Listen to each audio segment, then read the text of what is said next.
Hello, and welcome to MD Insights. I'm Matthew Walsh of the Digestive Disease and Surgery Institute at the Cleveland Clinic. It's really a pleasure for me today to welcome two people to our discussion. Doctors Anthony DeRoss and Jeremy Lipman. They work as a team dealing with young people with Crohn's disease, which is an interesting topic. So I would like to just know from each of you sort of your background and how you came to be interested in this problem. Maybe we'll start with Dr. DeRoss. So thanks, Dr. Walsh. It's a pleasure to be here. I came to the clinic about 7 years ago, and one of the reasons I decided to join the group here was because there was an opportunity to develop this combined adult colorectal surgery, pediatric surgical approach to pediatric patients who have complex colorectal problems, including Crohn's disease and ulcerative colitis, but also patients who have had Hirschsprung's disease and other types of pediatric colorectal problems who continue to need surgical follow-up going into adulthood. The collaboration was started by another adult colorectal surgeon who was at the clinic at the time when I started, and also Dr. Magnuson, Dave Magnuson, who is the division chair for our pediatric surgical group, just because it really is a very defined focus area with patients who require a tremendous amount of attention. They can be very complex in many cases, and there are nuances to the techniques that I think are important, and we thought were important back then for enhanced outcomes. And that's what brought me on board, and has been a pleasure for me to continue to work with and develop over the years. Okay, thank you. Dr. Lipman, where did your interest in inflammatory bowel disease start, really, that approach and surgical problems of that disease? I did my fellowship in colorectal surgery here at the clinic, and in that fellowship we had a lot of exposure to inflammatory bowel disease, and the complexities of the operations are really appealing to me, but also the patient outcomes. The patients tend to do very well after surgery, and being able to collaborate with a large group of experts, both from the gastroenterology side and other surgical disciplines, is really exciting and engaging. So I like the ability to think through these complicated problems, take on the challenging operations, and work with a really high-functioning team to provide care for this very complex but rewarding population. So, Dr. Lipman, why don't you tell us a bit about what Crohn's disease is, and then Dr. DeRoss, maybe we can talk about how it happens to occur in young people. Sure. So Crohn's disease and ulcerative colitis are the two main diseases in the inflammatory bowel disorders, and they are probably caused by a genetic issue, so something that people are born with, and have some predisposition to either react to something in the environment or in the food. It's a little tough to say, and yet develop inflammation in their GI tract. And for Crohn's disease, that could be anywhere from the mouth all the way down to the very bottom. With ulcerative colitis, it tends to be just in the colon.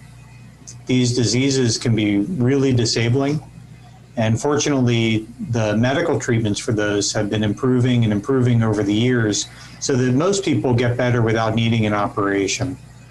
But when the disease is worse than what the medical therapies can treat, they come to us, and operative management can get them feeling better, or in some cases, cure them of their disease.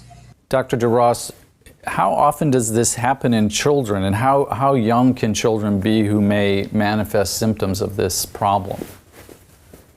It is a problem, Crohn's disease specifically, that has an sort of very early onset inflammatory bowel disease, as it's been termed, is a problem that's becoming more and more common.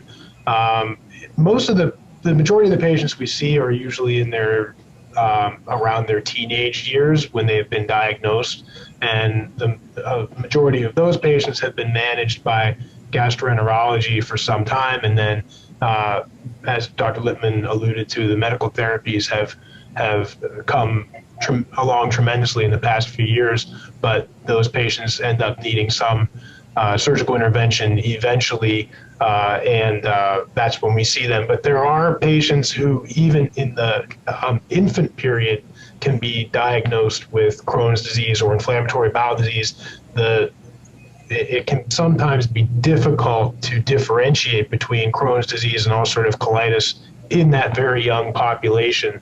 And so the term very early onset inflammatory bowel disease has recently become a descriptor for those patients, but we're seeing them younger and younger. I just saw in clinic a few weeks ago a 4-year-old who had inflammatory bowel disease and severe colitis that looks, for all intents and purposes, like ulcerative colitis, but the concern is that that patient then has a lifetime to go on to have that disease potentially later be diagnosed as Crohn's disease, and that implicates the treatment plan for those patients.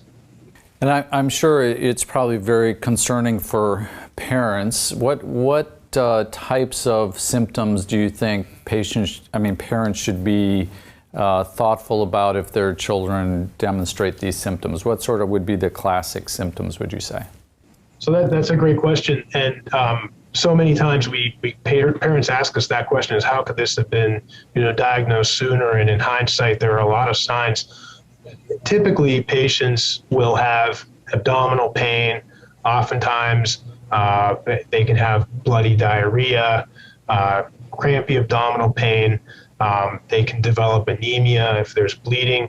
But some of the symptoms that we see in patients, pediatric patients especially, before any of those abdominal symptoms start, are a failure to thrive and a failure to grow. Patients who have been growing and developing normally during their childhood up until a certain point suddenly stop growing. They are at a flat portion on their growth curve, and those patients, when you ask them more in depth, seem to have some very mild abdominal symptoms occasionally, but sometimes that failure to thrive can be one of the first signs. And so it's important for pediatricians and parents to be vigilant to look for those signs. And then it can be certainly a lot of other things besides Crohn's disease, but that's one factor in kids that seems to be very common. Okay. Dr. Lipman, we're talking about inflammatory bowel disease, Crohn's disease, and ulcerative colitis. How important is it to distinguish those two when you manage patients? The operative management is different depending on what the diagnosis is.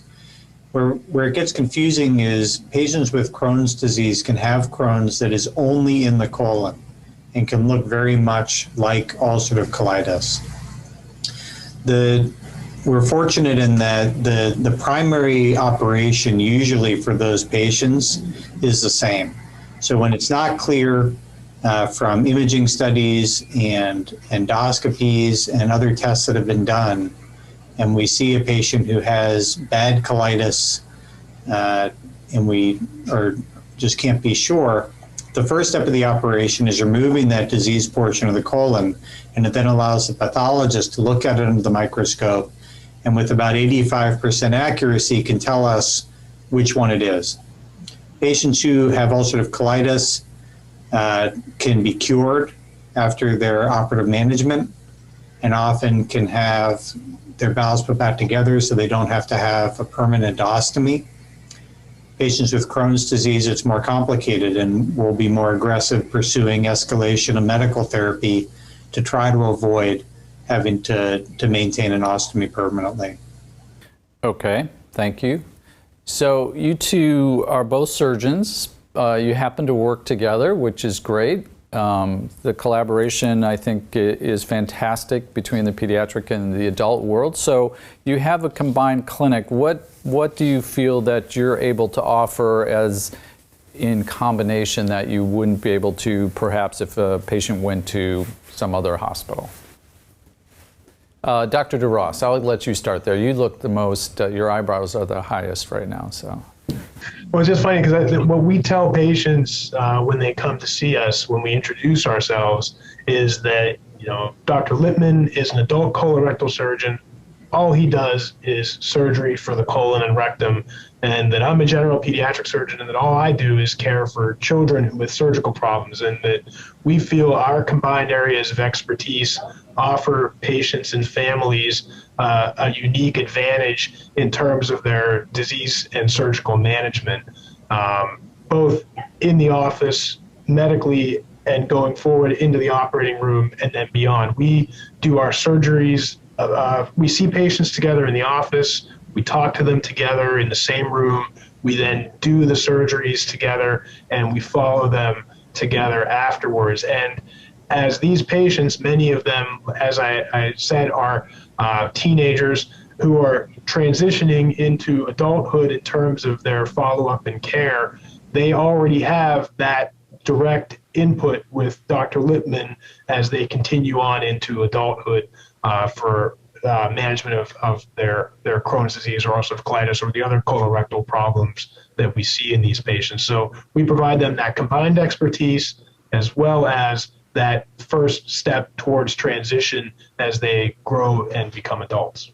Sorry, we also have really good partnerships with the gastroenterology teams, both on the pediatric and adult side. So we're getting input from pediatric gastroenterologists, adult gastroenterologists, nutrition, every aspect of care that's needed for these complicated patients. We have both sides of the pediatric and adult world included so that patients really get a very holistic approach to their care. We've talked about that medical management is common and appropriate, obviously, for a lot of these conditions. When do you think an adolescent or a parent who has a child with inflammatory bowel disease should really be asking their gastroenterologist to see surgeons like yourselves? Dr. Lipman, let's start with you. So I don't think it's ever too early to have that conversation. Dr. DeRoss and I are always very happy to see patients one time, talk about what operative management looks like, how it's undertaken, sort of get questions answered so that the parents and the children can go through the steps of their care, understanding what their full options are. And, we tell patients and parents that we're very happy to never see them again, that for them to come and see us one time and have those conversations and then just get better with medical therapy, that's wonderful. But we're always welcoming them to come and speak with us and just learn about the options and hopefully take some of the anxiety and concern about that next step of operative management, should it become available, take that away. So, Dr. DeRoss, are there patients that are too young to be considering surgery, do you think? No, I think it really depends on the individual patient, and we really would much rather see them in the office to at least talk about the surgical options should they become necessary, rather than seeing them after they've been in the hospital for 2 weeks with refractory symptoms and perhaps more acute clinical status, if you will. It's nice to see them ahead of time and have that conversation in a relaxed environment rather than trying to educate them about the options and treating them when they're having a real flare or exacerbation of their disease. So really, no, it's never too young for them to see us. And what are the most common reasons that someone with Crohn's or ulcerative colitis would need surgery? Dr. DeRoss. So for Crohn's disease, obstruction is one of the most common indications for surgery, or patients who have fistulizing disease, meaning they've got an area where the Crohn's disease by nature involves the entire wall of the bowel, and bacteria can then migrate outside and form an abscess or a fistula to another piece of intestine or another part of the body inside the abdomen. Those patients are usually going to require surgery. They've perhaps, unless they are a new diagnosis, that sometimes can be treated with medical therapy, but if they've had medical therapy for quite some time and those complications develop, they're probably going to need surgery. For patients with ulcerative colitis, it's going to be patients who have really refractory bleeding and diarrhea and the sequelae that come from that. So, Dr. Lipman, you also deal with colorectal cancer in adults. Should an adolescent with inflammatory bowel disease be more concerned about developing colon cancer? Patients that have inflammatory bowel disease for a long time are at higher risk for getting cancer down the road. But as long as they're sticking with their recommended surveillance, getting colonoscopies as they're supposed to, as recommended by their care team, we can keep a careful eye on that and make sure that it's not an issue for them. And Dr. Lipman, I think I heard you use the word cure for ulcerative colitis, surgical treatment. So should more people be considering surgery for ulcerative colitis?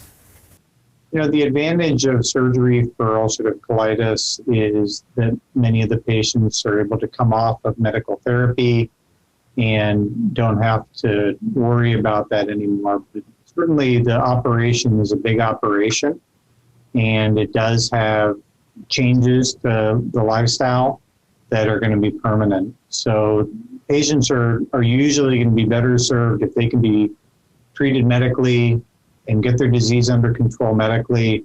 That's going to be the best option. For those that medical therapy is not a good option or is not successful, then operative management can get them to a very good quality of life and off of medications.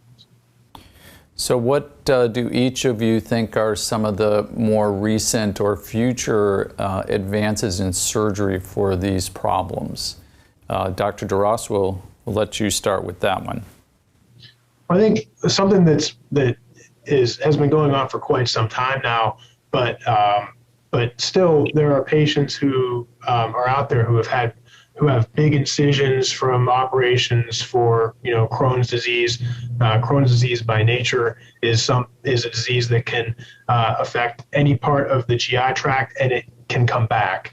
The biologic therapy that has recently been developed helps to lengthen those intervals between surgeries, so patients are having fewer surgeries, but those that do are having it done minimally invasively, which has been, I think, a tremendous improvement in both the quality of life and the outcomes for these patients. Patients are able to leave the hospital after shorter periods. They have less scarring inside the abdomen, which helps them keep from having complications from adhesions or blockages for the bowel that are unrelated to the Crohn's disease, if that's what their problem was going down the road. And we've also seen improvements in female patients in terms of their ability to get pregnant down the road with the use of laparoscopic procedures. The other big improvement has been the way we manage pain and the post-operative condition after patients have surgery. We have some enhanced recovery pathways that help patients be more comfortable after surgery and get home sooner. So I would say those have been the two biggest recent advancements for the surgical approaches. Dr. Lipman, anything to add on surgical advances? I definitely echo what Dr. DeRoss said, and we keep looking at how we can do the mechanical parts of the operation better, how we can reduce the likelihood of the disease coming back in Crohn's.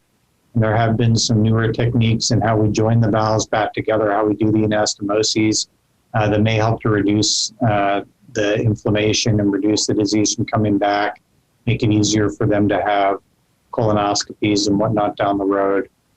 So I think all those things have really helped to continue to push surgical care forward. Well, I think you both make a great team. You don't even talk over each other. And this has been very enlightening for me, and I want to thank everyone for joining us on MD Insights today. Thank you.